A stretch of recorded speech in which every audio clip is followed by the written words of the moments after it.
দুর্গাপুরের city centre এলাকায় একটি দেওয়ালে হিন্দু দেবদেবী মা শারদা, শ্রীরামকৃষ্ণদেব এবং শিখ গুরু ছবি লাগানো ছিল। বজরং দলের অভিযোগ, ছবিগুলো এমন স্থানে রাখা হয়েছিল যেখানে প্রতিদিন বহু মানুষের যাতায়াত। তাদের দাবি, দীর্ঘদিন ধরে ওই ছবিগুলোর সামনে থুতু ফেলা সহ বিভিন্ন ধরনের নোংরা কাজ চলছিল, যা ধর্মীয় অনুভূতিতে আঘাত আনছিল। এই অভিযোগকে সামনে রেখে বিক্ষোভ কর্মসূচি পালন করে বজরং দল।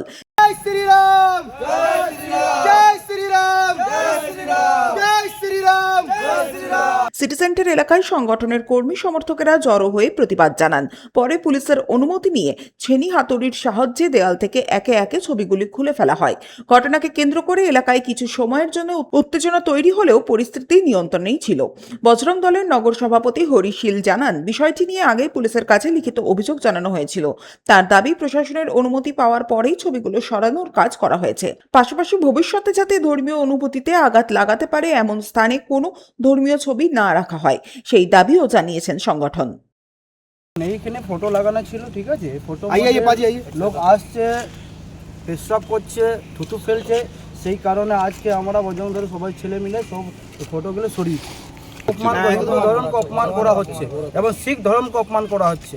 আমরা এদেরকেও জানিয়েছি এবং থানাও তো জানিয়েছি, বলছে এইগুলো ঠিক নেই, এগুলো আপনাদের যেটা ভালো লাগবে সেটা করুন। আমরা ছাড়িয়ে দিয়েছি। এইভাবে ঠাকুর অপমান করা যাবে না। ধর্মের জন্য আমরা সব কিছু করবো। সনাতন গড়াই, 99 নিউজ বাংলা, দুর্গাপুর। আপনারা দেখছেন 99 নিউজ বাংলা। বদলাবো আমরা।